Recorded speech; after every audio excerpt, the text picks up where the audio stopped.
The chance to shape your future is here. Learn and connect with exciting new opportunities.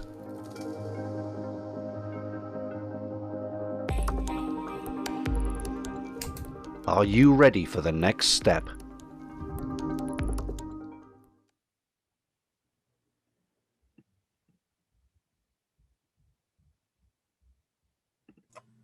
Perfect. Thank you very much. Hello, everyone, and welcome to this panel session. This panel session is on the importance of finding the right investor. We were very lucky to be given a reasonably open brief with this, and I decided ultimately to pursue quite a selfish set of questions, because these are questions that we're facing ourselves as a business. So we are going through a funding round, and we are looking at how we should assess prospective investors. So I'm very lucky to be joined today by three expert panelists. They have, in their roles as investors, seen tens of businesses go through essentially this step themselves to understand what it is that drives essentially positive investor-startup relations and what can happen if that's not figured out properly. So without any further ado, I'm going to introduce you to our panelists. So I'm delighted to have Juliette Suleiman from MMC Ventures. Juliette, did you want to give a bit of an introduction to yourself and MMC? Yeah, sure. Hi, everyone. Juliette Suleiman. I'm a VC investor at MMC Ventures. MMC Ventures is an early stage VC investor based in the UK, focusing on pre-seed, seed, Series A plus investments, so early stage. We do anything from 50K ticket size to 25 million, so pretty broad. Agnostic, so looking at everything that is tech related. And personally, I focus on fintech, insurtech, and blockchain. Great. Thanks very much, Juliette. Nick, same again, please. Hi, everyone. It's Nick here. So I work for Octopus Ventures on the Future of Money, which is what we call our fintech investment team. So Octopus is one of the larger European venture funds. We are primarily a seed, Series A and Series B fund. So I think 2 million to 10 million is a first check. But we also support those investments with a growth fund as well, which allows us to invest much larger sums of money into our portfolio.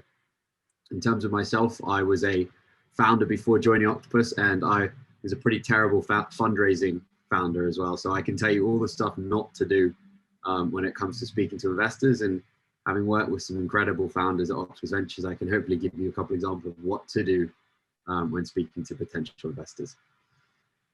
Great, thanks, Nick. Yeah, really looking forward to hearing more about that. And last but by no means least, we have Raphael Joseph from Development Bank of Wales. Rafe, same format. Thanks a lot, Dan. Yeah, so a bit about me. So I worked in internal M&A at a cloud computing company for about 3 years, followed by deal advisory at KPMG for about 5 years. And I joined the technology ventures team at DBW in 2019. So since joining DBW, I've obviously worked with startups and a lot smaller businesses.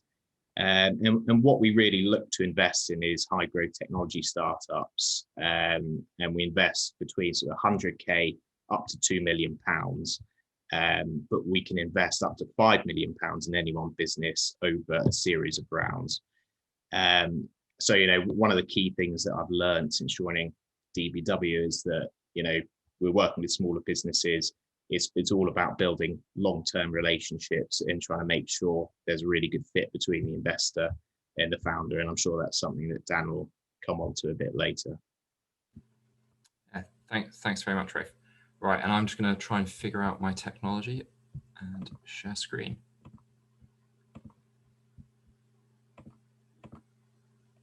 That should hopefully be coming through now. Okay, so first question. Juliette, where have you seen an example of essentially a poor investor startup match? And I think just as a follow-up, what should we take from that example?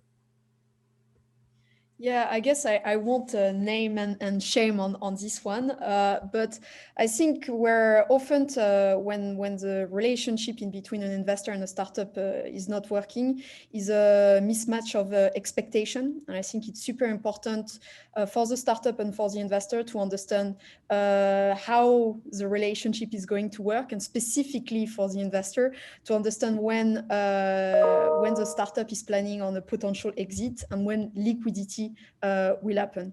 So one of the key question is that for the startup is to understand how is the investor working and on what timeline, what is the cycle of his or her fund, to clearly understand the expectation for an exit, because often you see unhappy investor due to the lack of liquidity of the investment.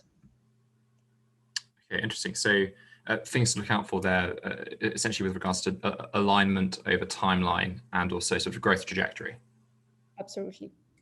Okay, brilliant. Yeah, and thank you very much for reminding me. Yeah, ideally, in order to enable our panelists to be a bit more open, we'd like to sort of ask for sort of viewer discretion. So obviously names won't be disclosed, but if they are, we'd ask for discretion.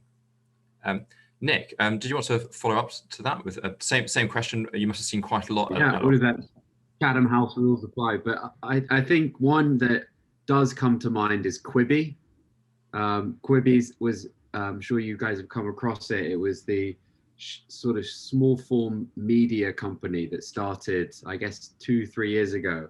Quibi, you know, it had an exceptional team, but they got, I think, hundreds of millions in backing right away. And if you look at some of their investors, you know, high net worth, all the way to corporates, all the way to later stage funds, what happened quickly was that they grew before they had product market fit, probably because of the pressure of all the money that had come into the business.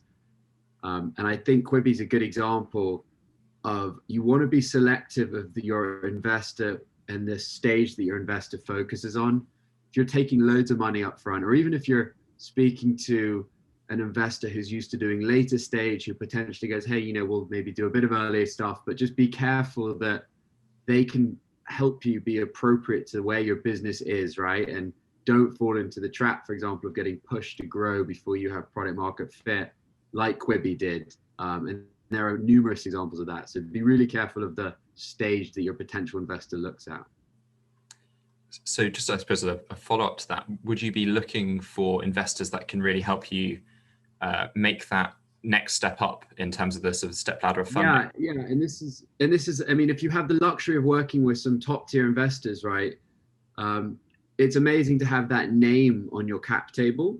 However, there is something to be said for investors who only focus, say, at pre-seed or seed, right? You know, they might not have the reputation of a tier one VC, but they will be much more valuable to you to get you to the next round of funding, right? So rather than being sort of the unloved child of a top tier investor's portfolio, you will be the only one, or maybe one of 10 that they focus on in that batch. So don't shy away from giving a chance to sort of smaller funds, because you will get more love from them. And does that sort of boil down to the bandwidth, so what they can do and how much expertise as well? You know, like for example, Octopus Series A investor, right? I'm not that good at pre-seed investment. I can't tell a founder what he or she should do at a pre-seed level, right? I can help do the founder scale and help with that, and Octopus Ventures is set up for that, but we're not set up for pre-seed stuff. So, you know, you'll get much more expertise that's relevant to this stage of your business. Perfect. Thanks very much, Nick. Rafe, again, likewise, discretion, but yeah, there might be some examples I'm sure that you've seen in your time. Yes, so I think, you know, as a wider point in early stage tech investing, you are backing the founder who fundamentally is the business. So, you know, getting that match right from the get-go really is of paramount importance. And, you know, I think Juliet brought this up earlier, but poor matches that I've often seen is around misaligned expectations. So exit timescales, things like that, or it's you know, a clash of personality. So an investment life cycle from start to finish lasts more than most marriages. So there's nothing worse than spending all those years with the management team that you don't get on with, but equally it works both ways. So if the founders don't get on with the investor, it's just not going to work, and you're not going to pull together in the same direction to meet those objectives. So, I guess the wider point is that not all investors are created equal. And if you take money from the wrong investor, it's almost like promising your firstborn child, and ultimately you could live to regret it. So it's really important to get that bit right.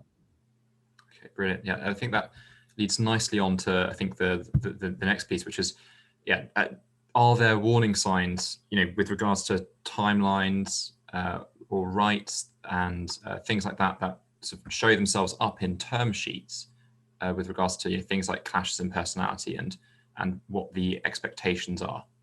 Rafe, did you want to pick up again on that? Yeah, sure. So I think one thing that comes up time and time again is to consider the fees that an investor might actually charge. And I've seen a worst case example, again, naming no names. An investor took more out in fees over a 3-year time period than they'd actually put into the business. So they'd kind of already, when they get their tax benefits through SEIS, they're actually cash positive, even if the business failed. So, you can clearly see they're sort of misaligned in that they don't really care how the business performs. They've kind of got free equity in a company, but ultimately it's not really a risk, and they don't have the same motivations. So, other examples that I've seen are investors refusing to track changes in term sheets. So that's a big red flag, because obviously you're thinking, what are they trying to slip in there and pull the wool over your eyes about? Is there going to be something dodgy? So you've got to be really diligent to see, make sure everyone's being really open about that. There are a number of other things which I'm sure Nicholas and Juliet will bring out, sort of liquidation preferences, swamping rights, vesting periods, anti-dilution clauses. There's a whole tranche of things that you just need to watch out for that aren't overly aggressive against the market. That's really useful, and I really like the track changes piece. Is that something that you'd recommend that startup senior management and founders request at the start of an engagement? Yeah, absolutely. I think for me, just to get that version control and see how you've got to an answer, first of all, it just saves loads of time, but secondary to that, you're kind of thinking, if someone's not tracking the changes or not showing you what they're doing, then what have they put in there? What are they hoping you won't notice or pick up on? So yeah, it's really important. Brilliant. Thanks, Rafe. And Juliet, you also have you spent a fair bit of time in startups, and I believe founder of one as well. Have you gone through this journey yourself?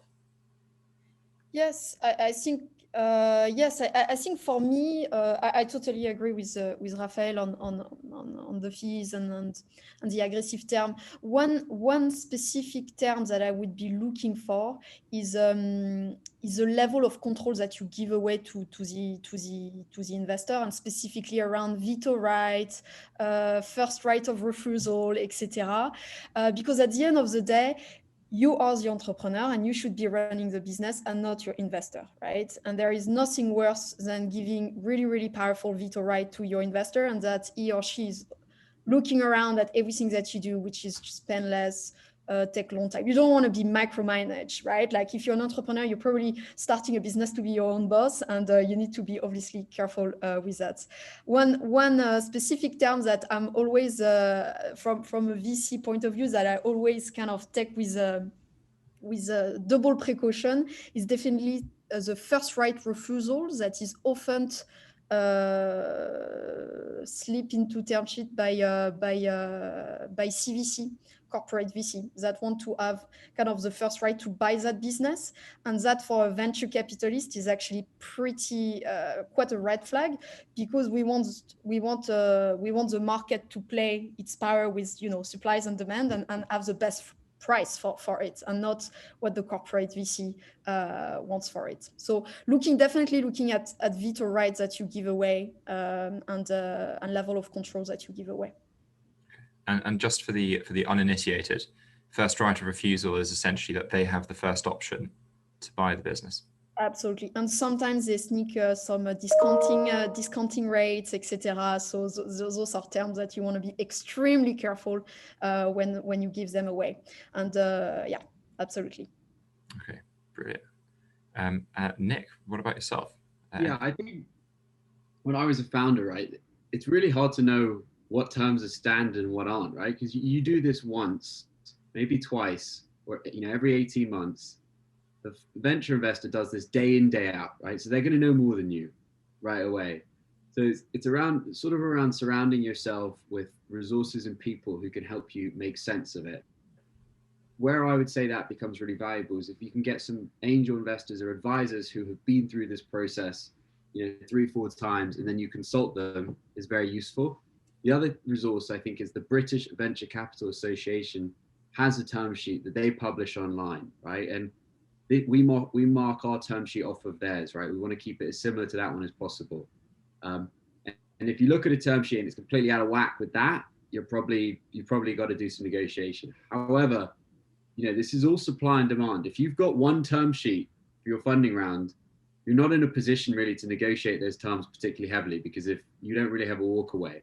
So we'll go into it later, I think, but it's about setting yourself up. So maybe you have 2 or 3 term sheets to choose from, and then you have much more power. But I wouldn't incentivize founders to over negotiate term sheets if they only have one, because that's quite risky, in my opinion.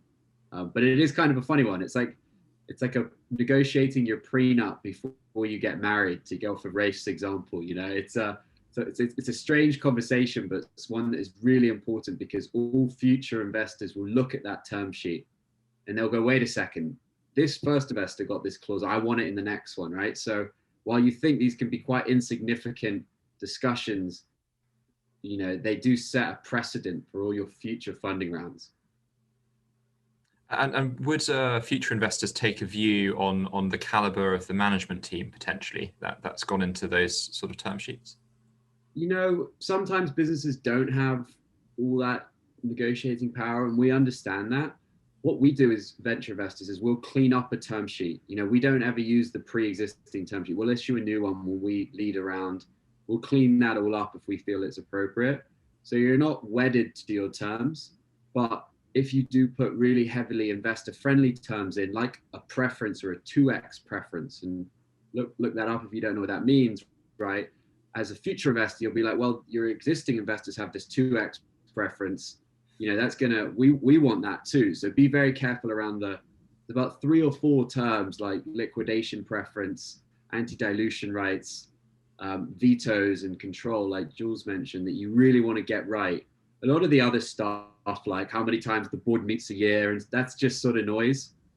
Don't bother fighting about that. Those are easy gives, but just be careful on the long-term ones and line them up with the BVCA template. Okay, brilliant. Thanks very much, Nick. I think, Rafe, would you mind talking us through the sort of liquidation preference and how that sort of shows itself? No pressure, Rafe. Yeah, here we go. I am scoring these answers, by the way. So yeah, all doing okay for the moment. Yeah, so essentially it's just, you might have a sale preference. So therefore, when the business is sold, someone might have a multiple of their investment. Say you've got, in an extreme example, a 5 times sales preference. It means the investor will get 5 times their money back before the balance is distributed to other investors. So, you can imagine over a number of rounds, you can end up building this huge preference stack where all the investors get paid out large sums of money, and then you'll have the management team at the bottom who'll kind of get whatever's left. So you just need to make sure there's nothing too onerous. And as Nicholas was saying, you set the precedents from the get-go. So if you've got aggressive pref stacks from the start, it'll encourage other VCs to come in and maybe be quite aggressive. But if you don't mind, I might just jump in about a bit of a separate point as well. We've spoken about a lot of the terms people trying to sly and slip in over aggressive terms, but there are some terms within the term sheet which actually you might look at and think, oh, they look aggressive, but they're there to protect the founder as well as the investor. So good leaver, bad leaver provisions, they're typically quite an emotive subject. So if you leave the business early within a certain time period, you can end up losing your shares. But we've had a recent example where one of our portfolio companies raised a Series A at a £25 million valuation, and off the back of that, the CTO thought, right, my shares are worth £3 million. I'm going to quit the business. And as founders kind of felt really let down by that and thought, we're going to carry on with the journey and we're generating equity value for you when you're not doing any work.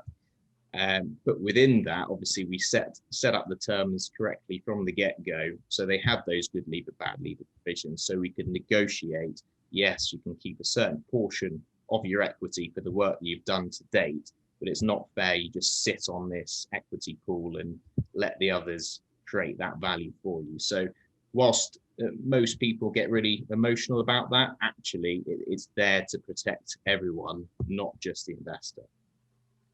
And so that's sort of a side of maturity that you should be looking at when you're assessing your investors as to what they're looking for around those terms. Yeah, exactly. They're not trying to screw you over, for lack of a better term, at every sort of term. Brilliant. Thanks very much, Rafe. Nick, Julia, anything further to add to this one before moving on? No, I actually just mentioning a book that is actually super helpful to get all the term and nailing it. It's called How to Be Clever Than Your Lawyer and Your Venture Capital, How to Be Clever Than Your Lawyer and Your VCs. And it just nailed down every single point. It's a great book that I would strongly advise. Funny, I was about to recommend the same book. It's by Feld. I don't know if there are show notes, but it's by Feld and Mendelsohn, and I think it's brilliant for that. But actually, to answer the question on the screen directly, I don't think we've talked about it. If you're getting funky terms from your potential investor, that is a big red flag. That means that they are not professional. They don't do this often, and it means you're going to have problems all the way throughout the life of your company because they will have not done this before. Once you get to a certain point, right, you realize that trying to get funky with terms is not scalable when you're doing 5-10 new investments every year. So big red flag, I would say, if you've got investors asking for really out of whack stuff like 5x preferences, like Rafe mentioned. Perfect, brilliant, and thanks very much for the book recommendation. We did actually produce a resources section, but I'm embarrassed to say we had not included that book, but I think that we'll be updating. I think if you use the code Juliet at checkout, she gets a commission or something. So maybe. Daniel. Yes. All right. Yeah. So code. Yeah. Juliet 2021. That's perfect. All right. So yeah, Nick, I think back to yourself. What would you do now that you perhaps what did you do then that perhaps you wouldn't do now, if you'd be so brave as to give an example? Yeah, I think one of the things really important, like this is a marriage, right? And I was very tentative to make requests from my potential VCs when I was speaking to them. But in reality, you should be able to say, hey, can I speak to some of your portfolio companies? And just pick them at random, and they should make those introductions for you. Don't be afraid to ask about that, because it's really important. They're going to diligence the heck out of you, and you should diligence the heck out of them, because it's a two-way relationship. I didn't do any of that back then. I was so scared they were going to one day say no that I just kind of didn't negotiate like I should have, and I didn't ask those sort of tougher questions. And by all means, the venture investor should be proud to introduce you to their portfolio, and if they're not, you've got your answer already. Perfect. And would you say, so I suppose, as startup founders, you're often caught between the sort of devil and the deep blue sea, where you might actually have no other term sheet in front of you. Would you, I mean, obviously on balance, you can't really say what specifically would the right thing to do, but would you say actually saying no to that investor is actually better, and running out of money is better than jumping into bed with them?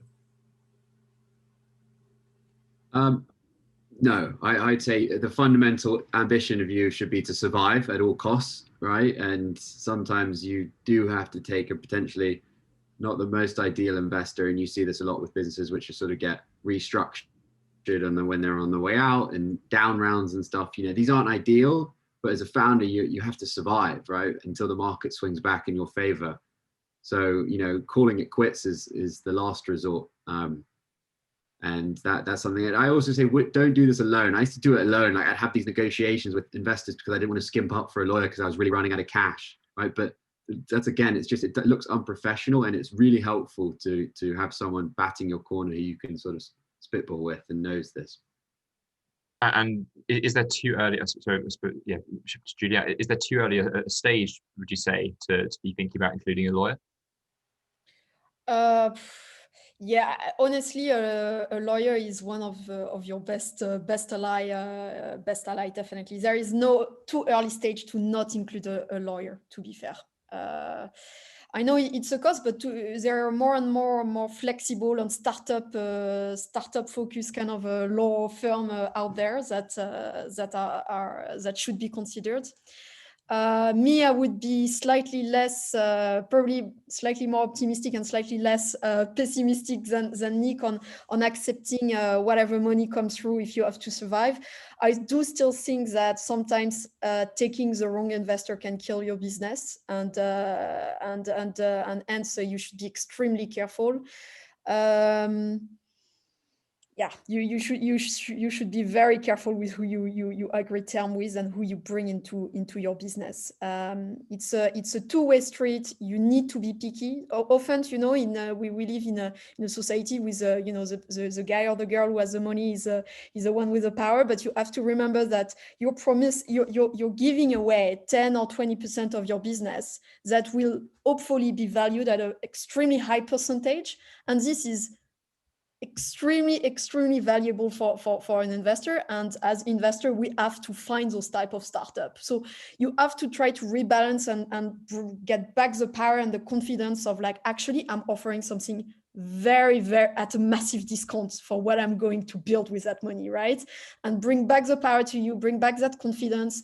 And it should be very much a equal conversation, or am I the right fit? Are you the right fit? And as Nick said, the grilling is not one way. You're going to get grilled by the investors. They're going to go into your data rooms. They're going to look at every single terms and everything that you've said. You can do exactly the same thing. Do take reference call with their portfolio company and ask them question. Why should I pick you? What are you going to bring to my business? You can be picky. You should be picky. So sort of putting things the other way around. So you should be assuming an attitude of confidence going into those negotiations. Absolutely. And it's, you have to remember, I often tell entrepreneurs, I say, but remember, what is our business model? Like, we have the pressure as venture capitalists to find amazing, great businesses. We have a fund, our LP wants return. We have to deploy. There is nothing worse for us to have idle money in the bank account. We have to deploy, and it's super complicated to find amazing business. So if we think that you guys could be an amazing business, we better fight for you as well, right? And you really should remember that when you are in those negotiations. Yeah, thanks very much. And Rafe, I think for yourself, you've also seen similar situations, no doubt, that you would take into, if you were to start up a business today, would you sort of take through, I suppose, the wise words of both Nick and Juliet? Yeah, absolutely. And I think, just to take a step back from that as well, you need to consider what type of investor you'd ideally want from the get-go. So, for example, do you want lots of private investors who have little say over how your company is run? And at the seed end, often a route you might take there is to look at the crowdfunding platforms like Crowdcube and Seedrs. Now, I've seen their legals, extremely light touch. You can pretty much do almost everything that you want on the back of it. Or you might go down the angel route, and they will put bigger chunks in, slightly more involvement. It might be smart money. They might sit on the board. They might, be able to open doors for you. But again, the sort of terms are going to be less stringent. And then finally, looking at the institutions like we work for, generally going to be more hands-on. But even with institutions, that there are some large variances between how hands-on we might be. So, you know, the upside to that is that an institution will generally bring credibility. So Nick was talking earlier about having someone on your cap table that, you know, gives other people encouragement later on down the line. And also, you know, they'll be able to introduce you to their network and contacts, similar to the angels. But again, it's just making sure you have that right fit. So are they patient capital? Are they in there for the long haul? Do they have sufficient dry powder to invest in follow-on rounds? You know, I've had it where an angel might come in, they put 100K in the first round, but they're tapped out in round 2, and all of a sudden the founder who needs to raise money in a 2-month time scale has to just go out to the market and, you know, try and raise from scratch. Whereas if you set yourself up with institutions or people with deep pockets, you always know you're going to have, you know, 80 to, you know, maybe even 100% of the round lined up when you hit certain metrics, and you don't have to go back into the market. And so I think just building on that point, you'd recommend sort of including the investors that you're thinking about taking on board in that sort of funding planning schedule. So keeping them up to date with your roadmap and when you're thinking about going out to raise again. Yeah, absolutely. I think, you know, from a personal perspective, you know, I'm always more than happy to take phone calls and, you know, constantly be updated by our portfolio companies. I think you need to have those open channels of communication. So when they come round to the next funding round, you know exactly where the business is at, and you can make your decisions pretty quickly. Without that, I've also had it where a founder who again won't be named was missing a few board meetings, and therefore I just didn't know where the business was at when they wanted to raise money quickly, which just makes it a lot more difficult to get up the learning curve. Sure. And so Nick, building off of that point, how would you does that represent sort of the way that you interact with your portfolio companies as well, that you want them to be keeping you abreast of their sort of funding planning? Yeah, I think what you want from your VC, right, is you want to get all the reporting stuff done in the quickest possible method. And that's just preparing like great management accounts that you send out to your potential investor. And at a seed, pre-seed, you know, those management accounts are really light touch. It's like, we built this, or we got this many users. But you want to try and not have to have every conversation with your investor is, hey, this is where our cash is, this is where our revenue is. You want to have more strategic conversations, which is like, hey, I'm really struggling with this. Can you tell me how to improve it, right? So it's in your interest to set up a great monthly reporting system, be it like a Google Sheet or even just an email, so that when you have your conversations with your investor, like Rafe said, they're fully aware of it's their responsibility to read the docs you send out, but you can have a strategic conversation rather than a governance conversation, which doesn't really add any value to you as a founder.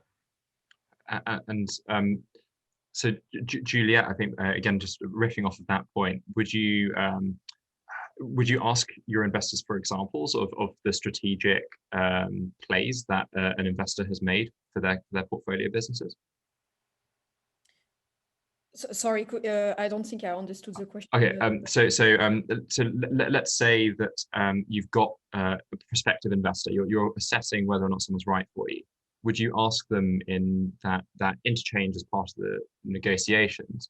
Would you be asking them for concrete examples of where they've helped portfolio companies get out of a bind, or sort of unblocked them? Yeah, 100%. 100%. I would, you know, it's a word that is used way too much in the industry, but I'll still use it. It's, you know, we say don't go for cheap money, go for smart money, and this word smart money is thrown away a bit like the word unicorn and blockchain nowadays. You want to understand how you can be added value, but to be fair, the VC, most of the best VCs that personally I rate the highest in the industry, also don't go into a deal if they don't see that they can bring value, right? They get out of the deal and it's just like, it's not my space, I don't understand, I'm sure it's great, the team looks great, but I just don't understand the space and it's not going to be one for me. And so as an entrepreneur, I would definitely look for like way for your investor to help you be with your first hiring. Hiring is one of the hardest things to do when you're in a startup. How can you attract the A-star talent to your team?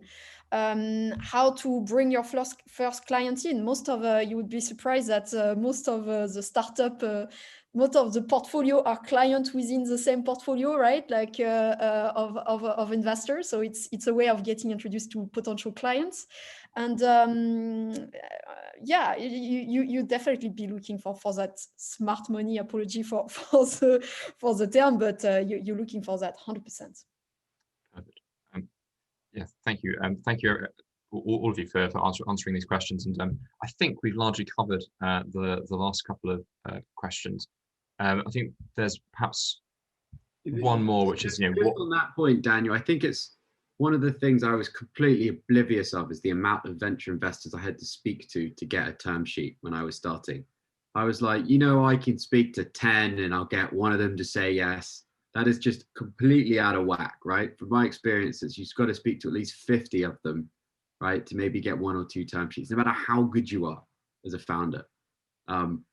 And if you're speaking to 5 and you're wondering why no one's going further with you, it's not that your business is particularly bad. It's that this is a sales channel, just like anything else. And the less you put in the top, the less you get out the bottom.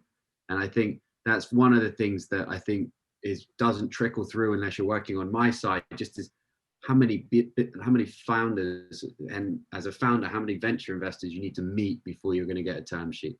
And just there's no number that is too many.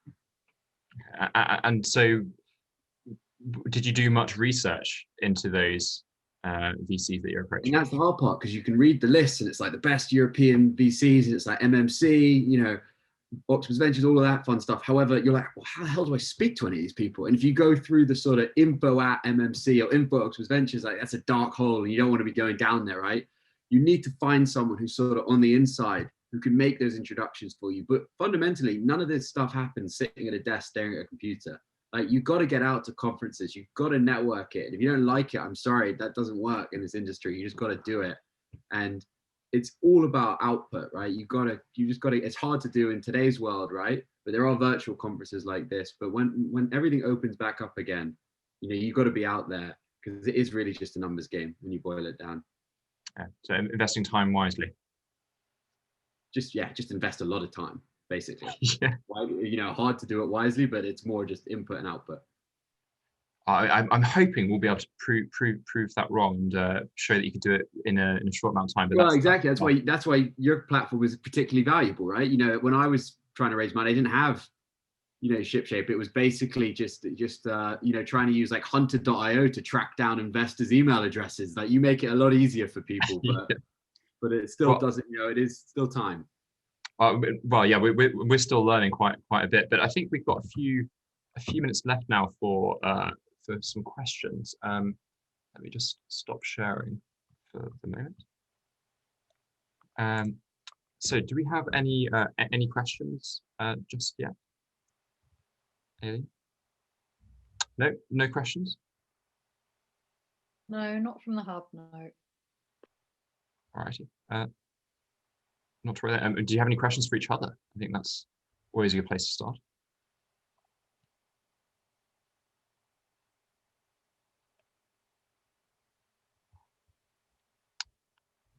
That's all right then. So why not end on a positive note? So what's the best thing that you've seen an investor do for a business? Like, just hands down, the sort of the wild card play that's worked out. Juliette, do you want to kick us off? Yeah, sure. I mean, I think a lot of venture capitalist investors have build some kind of emotional relationship with their portfolio, and the best investor go above and beyond for their portfolio, and example be from helping to find your follow-up investor. Often your current investor will help to make those introduction. which I think is great, and be the first. I think your investor is often your first evangelist in the industry, and so I mean, I don't have a concrete example there. No, I will give you one. I guess MMC Ventures, we're all Gusto subscriber to support our portfolio company, and yeah, we're definitely the first users sometimes when we can, when it's B2C. We're definitely here to support, and I think most of the people who do the VC job love their job and love being interacting with startup and trying new stuff, and was the first evangelist and supporter of those startups. And what's the discount code for Gusto? I'll have to get back to you. They don't give out discounts. That's why that company's doing so well. Right. Okay. Brilliant. Okay. We actually did have a question through from the hub, so I'm going to prioritize that. We've only got five minutes left. So when talking to investors, how long can the process take? This is, obviously it varies, but About what's the quickest you've seen? 6 months. You want to give yourself 6 months from first meet, from going out to the market to term sheet, or to even money in the bank. Sorry, so 6 months. If you're anything less than 6 months, your risk level is going up quite a lot. Sorry. Rafe, yeah, I think you don't want to be in that position that you're a forced seller because your bank balance is just about to go in the red. So yeah, it's really important to give yourself that leeway, and then maybe even add on a couple of months for an extended process. But yeah, it's broadly aligns with what one we've seen and what we're going through as well. Okay, so follow-up question: has video conferencing changed your approach to talking with startups? And do you give yourself more time now? Do you find like relationships harder to build? Great, actually, because it means we used to have a founder travel across town to go meet us and spend 2 hours of the day, and now they can just jump on a call. And for intro meetings, it's really good. You have to meet them eventually, ideally, but it's a lot less time out of people's diaries. Yeah, likewise, yeah, it's been really great interacting with investors virtually. It hasn't really mattered where they've been, where we are. Okay. You don't need to be based in London to get a meeting in a diary with a London VC as well. That I know that London VC, it's like Parisian VCs. They don't like to get too much away from the big city. And now you know what, you can be anywhere around the UK, and you don't have this. You can get a call in the diary, which I think it's great for a little bit of geographic diversification of portfolio. All right, that's a subject very close to my heart, Julia, as you well know, which is the human capital and tremendous human capital that we've got across the UK, and sort of the ability to access historic capital networks, which have been so London and Southeast centric. So you're really optimistic then for what the future holds for the other regions? I mean, definitely. I think more and more, because capital is getting even more competitive within London. People are trying to find a way where is underlooked for the definitely. So I see more and more VC looking elsewhere, outside of London. Sorry, and also, I mean, it's true that you have a disadvantage if you live a 2 hours drive or 2 hours trend out of London. I've heard VC be a little bit more lazy to go out of London, and I think the to be fully remote makes that barrier completely, destroys that barrier and makes everything easier. So no more disadvantage, I would say, and I think people are very aware of that, which I think it's a great advancement for the diversification of capital. 100%. Brilliant. And Rafe, happy times, surely, for DBW. Happy times, yeah. Well, so I reached out to a couple of colleagues beforehand to see, some of the good stories that they've got as well. And a colleague of mine spoke about he'd seen angel investors purchase shares to help a founder pay for medical treatment for a family member. So, I think it was Juliet who was mentioning that you become quite close to your portfolio companies, and therefore, you see they're in trouble. You do feel sometimes the need to extend that boundary through being a bit more than just an investor. Another story is a company that I invested in through the fund. I got a family member to invest alongside us through a different platform as an angel. But I will say, whilst that did help to complete the round, it did result in me being removed from being a board observer to a conflict of interest. So probably wouldn't recommend it or do it in the future. But certainly there's certain blurred boundaries there, I think.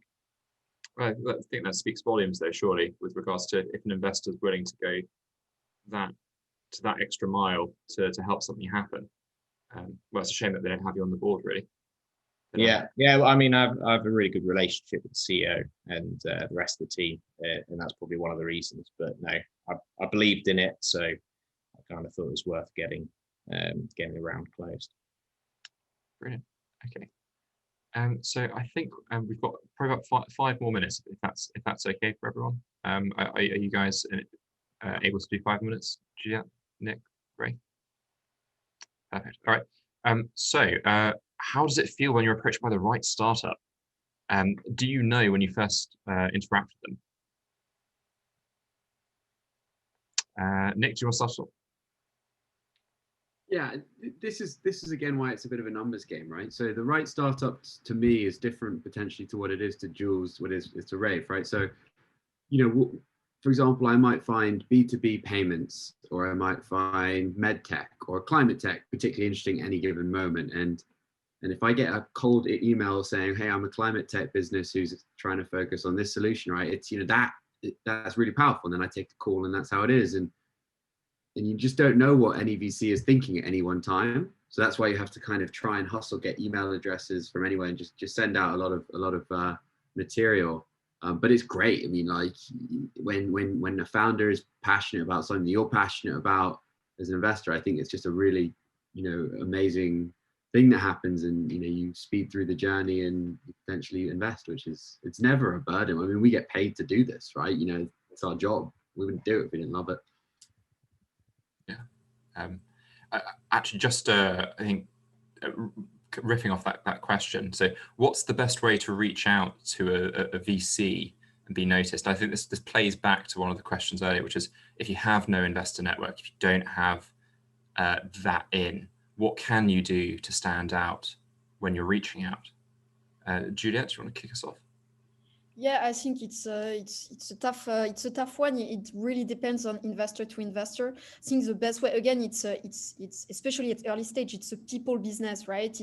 We say the number one criteria of why we invest is a team, and it's such a subjective criteria in fact, and a lot is your relationship with your investors that is clicking or is not. The best way to reach out, I think, try would be like you do need to become a serial stalker, like know who is going to be speaking where, and try to like sneak into the same event. Obviously, when COVID wasn't there, it was easier to meet face to face and pretend that you didn't know this person was there, but bump into that person. I'm quite big on social media. Maybe it's, I'm a true millennial, but I think quite a lot of VC are quite responsive on Twitter, Clubhouse, if you're really, really cool and on edgy. LinkedIn is one, and just try to make it personal. I think you again, Nick mentioned it. You should really try to think about your investment process as a client, as a true like CRM kind of sales pipeline, and try to make it personal. If you know that I've been writing a blog on payment and your payment startup, do mention it. Do flatter VC ego is probably the best way in. We like to be flatter, some more than others. You're only human, aren't you? So but yeah, it's always great. Brilliant. Yeah. Thanks, Juliet. And yeah, certainly that's been the approach that's worked for us. Has been doing our research. And yourself, Rafe, does that sort of ring a bell? Yeah, I think Juliet summed that up really nicely. You know, we get a lot of approaches through LinkedIn, and actually you might think that they often fall on deaf ears, but we are progressing a number of those. But I guess the best way is to, and this plays to what Nicholas was saying earlier, trying to find out their interests, what gets that person going when you read up on them, and to try and, you know, get that bait on there quickly, so you know they can read that in the message up front. So one of the things is we spend so much time seeing so many businesses that we don't have a lot of time to really reply to every email and you know, review every opportunity in detail. So when you reach out to someone on LinkedIn, you almost need the clickbait of, here are the key things, this is why it should be interesting to you, and then really just think, right, I will reach out to this person, or I will reply. So it's key to make it snappy rather than, right, I'm going to give you a whole business plan in a LinkedIn message and expect you to spend 15 minutes reading it. Yeah, completely echo that. Right, don't write a sort of prose, just quick bullet points, interesting. And I would also try and avoid LinkedIn Messenger. It really falls on deaf ears as opposed to emails. If you get the personal email address of VC, and we make ours public, right? You send one email, might not hear back. You send a chaser, you'll probably hear back, and just keep going. Brilliant. Yeah. All right. So any sort of closing remarks or statements on, you know, what the importance is and how to find the right investor?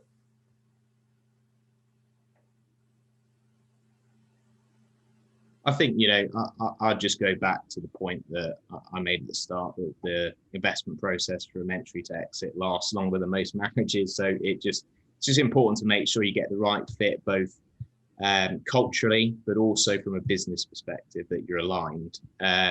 So the investor should be there to support the company, but also it's a two-way street. The investor is looking to get a return and is risking their money to do so. So you can't lose sight of that as the end goal. Brilliant. Thanks very much, Rafe, and yeah, thanks Juliet, Nick, and yeah, thanks very much, Aileen, as well, for putting together this session and inviting us to do it. Thanks for moderating, Daniel. Well run. Yeah, thanks. Well, thanks for being so well behaved. So you made it very easy. Thank you for joining the Emerging Tech Fest. Join us again on our virtual live sessions, or watch us on playback anytime, anywhere.